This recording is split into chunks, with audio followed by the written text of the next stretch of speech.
have some breaking news for our viewers, and that's that the fact check unit of which was yesterday notified by the Information and Broadcasting Ministry has been now stayed. We'll wait for that, but because that's the verdict that Chief Justice of India and his bench has just passed a short while back, as you were speaking.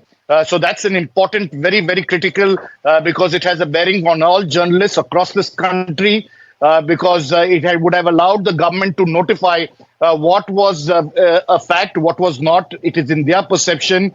And this was strongly contested by the Editors Guild, by the comedian Kunal Kamra and many others, to ensure that when you fact check, it should not be done only by the central government. There was both sides, the Solicitor General as well as Mr. Kambata from the other side, making their points, and finally the Supreme Court not going into the merits but staying that fact-checking unit at this present juncture. So it's a very, very important judgment for journalists like you and me. It has a huge bearing because there was an attempt by the central government to notify through the information technology to decide what would have been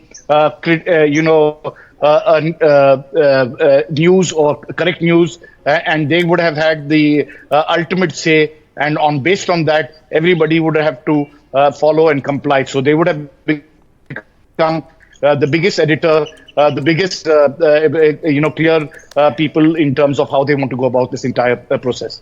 That's right, Sunil. So that is the big breaking news we're bringing to you right now. The Supreme Court has stayed the fact-checking unit, and this, Sunil, would have meant that which the government had notified was that they would set up a fact-checking unit which would call out news that the central government considered as false. And even if it was, as you said, you named Kunal Kamra, so people who would even make jokes, perhaps, this would something pertain to all the social media platforms, Facebook, social media platform X, Instagram, YouTube, etc. Anything there that the government deemed, that the fact-checking unit would deem as, as you said, this was highly subjective. It could perhaps even go into, issues that are critical of the government, that call out certain actions of the government. So a big breaking news right now with the Supreme Court staying that notification, Sunil. That's right. Finally, after there were a difference of opinion initially in the Mumbai High Court, then they had a 3-judge bench.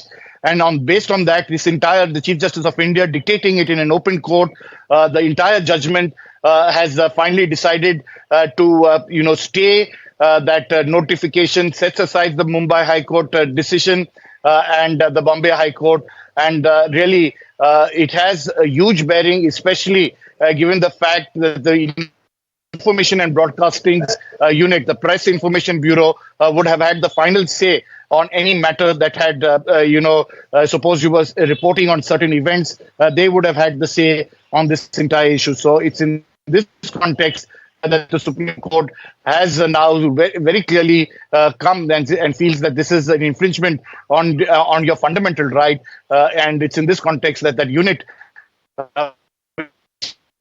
was notified by the Broadcasting Ministry, the fact-checking unit, that has now been on hold.